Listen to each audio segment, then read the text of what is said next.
Hey guys, welcome back to Diving Deep in Thought. You're here with Elias, and today I want to talk to you guys about some personal development ideas. I just want to bounce them off onto you guys that I've been implementing for a while now. And because it's a new year, I think it's very relevant that in this time period, I could be talking about a topic that could help you reinforce change in your life for the better, if that's what you're seeking. And if you're not seeking that, that's still okay. If you're offended by the fact that you may need to improve, that may be a sign to improve. But that's, I'm only on a screen. Whatever happens beyond this screen is in your hands. So the things I want to talk to you guys about today is what feels good isn't necessarily good for you. It's counterintuitive. The second thing is comfort and having too much comfort. What can that do to you? The third thing is seeking constant happiness. That's a criteria. Does that necessarily make us happy? And the fourth thing is, do we rely on motivation to keep us going, or is there a more powerful force? I believe there's a force so much more powerful than motivation, and I want to talk to you guys about that coming up. So let's start. So what feels good for the brain, which is eating sugary foods, which is indulging in, say, social media, overuse, all these things that feel good are giving you something instant right now. And because they're giving you something instant right now, it registers as something that's needed. It's like a necessity to survive, because dopamine gets released when it tells you, when you want to reproduce, when you want to eat, when you want to sleep. These dopamine, it's like an alarm bell to warn you that you need to do this. And because we're eating foods that are triggering this dopamine, we're thinking that it's necessary for survival to have these bad foods, or overindulge on social media, or do things where we do them today to feel good, but we regret them in the future. So one way to overcome this is delayed gratification. It's going without for now a little bit and working on things that actually will improve you in 2 weeks time, 3 weeks time, whatever. And what this does is it improves your self-worth, it improves your confidence, it improves your health. So you're doing these improvements. Although you're not seeing results, there's going to be some invisible results for a few weeks. You're improving on that. So that's just a little one about that. Whatever feels good isn't necessarily always good for you. The second thing I want to talk about is comfort. Now, people say, I want to be comfortable. I don't want to have to do too much. I don't want to have to challenge myself. So comfort is like a dream killer. And the reason for that is when you're comfortable, you have no motivation, or your brain doesn't have any motivation to seek any new challenges for yourself.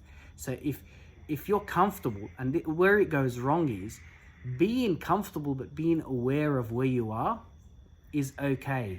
It's not ideal, but it's okay. But the problem with comfort is it inhibits the growth and the potential for us to grow, because the body thinks it has everything it needs. But we could be lying to it and saying that I don't need to make more money, I don't need to be fit. All these self-beliefs, they're called disempowering beliefs.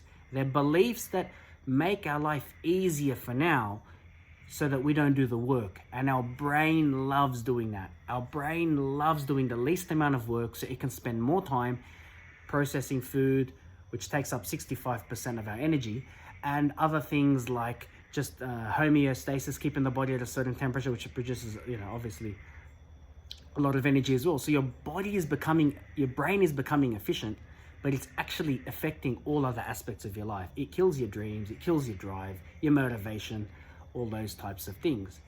And the way out of this one, the comfort, is to shut off that part of your brain that always wants you, it talks you out of everything. It's called the amygdala. And the way to do that is actually back to step one, delayed gratification. Doing challenging things every day, not too challenging, but challenging enough so that you can go without all the pleasures all the time. Treat yourself, have rewards, whatever, but not all the time. Don't do always what's easy. Weigh it up. Think about what you've been doing that's always been easy. Are you happy with the result now? Think about something you've done very easy for the last 6 months and look at the result that you got from it today. Are you happy with that? What would you change? And this is the time to look into that type of stuff. The next one is seeking constant happiness. Now, seeking constant happiness drives us to the path of least resistance, because part of our happiness is, how can I get there fast? I want to be happy. So a way to be happy is to overspend. A way to be happy is to overindulge on things that aren't good for us.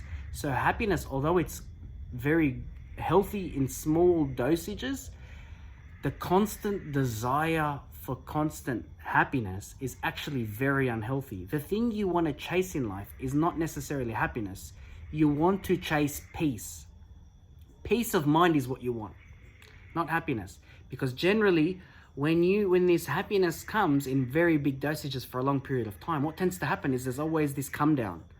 There's this sadness that follows it. So what necessarily makes you really, really happy consistently will lead to your baseline happiness being so high that it's harder. You're gonna have to keep competing for how to get happier. Whereas if you just aim for peace of mind, your baseline isn't too high, and your need to constantly challenge yourself for how happy you can be, potentially, doesn't go out of control, spiral out of control, and doesn't take you down paths that are unhealthy. You don't want to excessively do anything that's going to make you unhealthy long term. You have to maintain a relatively good base, spend within your means, train every day, do some self-work each day, just focusing on what your goals are, what you want to achieve from this life. We breathe in and out 22,000 times in one day. So just think of every breath is like an opportunity to initiate something. I'm not saying you're going to stay awake all day, but every breath is like an initiation for something. A lot of things happen throughout the day we're not keeping track of, and it's not always necessary to, but just think of how much opportunity is in your day. And when you look at it from that scale, you actually get more crap done every day. Last but not least, what keeps us going? And do we keep using motivation to keep us going? And the thing is, motivation is good, but motivation is like refueling your car all the time. It runs out every now and again, and motivation is external. So when someone tells you, I'm just not motivated, I don't have that drive anymore. The number one most powerful force that I believe to achieve your goals is desire. Desire, not motivation, desire. So motivation is external. You can watch motivational videos, you can do all this stuff to keep you motivated, but guess what? It's just a band-aid. It's just constant. It's like, it's just protecting you from negativity or whatever. No, desire. Desire is what's actually going to heal the wound. It's not the band-aid. Desire is, the white blood cells, everything fixing itself under the band-aid. Desire is the thing that's going to keep you going, constantly going. When you desire something, especially if you have a burning desire for something, you'll have unshakable motivation. It won't even be called motivation. You'll have so much drive, so much ambition, so much like energy to just spend, and you'll spend it in a way that really pushes you forward. And it's the desire, and it comes from within. It's something you have to create for yourself. You have to create this need in yourself. You have to look at yourself and say, look, I am not happy with this in my life. I'm not happy with that. I'm not waiting for somebody to tell me I'm not happy. I am genuinely not happy with these 3 things. And that will create a desire. And then you will find ways. The opportunities won't come to you. you will create them, because you'll be working so hard and you'll be, hitting your goals so hard that when preparation meets opportunity, that's where success lies and that's where luck lies. But you have to be prepared, and the opportunity will come up eventually, and then that's when you hit the ground running. And so it's a desire. You need to have a desire for something. You don't have to be motivated, you need to have a desire, and that comes from within. It's something that's like, even an insecurity can trigger a desire for change, but you need to find that. You need to find that within yourself, and it takes introspective work, but I'm sure you're capable of doing that. So guys, this is the video for today. It's a bit of self-development. I know people are going to be thinking about that this is too much work to do, but it's well and truly worth it. Do one thing. Never push yourself more than your capacity and get demotivated.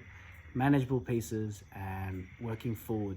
I've been at this stuff for over 5 years, and I find it helps, and I've helped people who can relate to some of these things.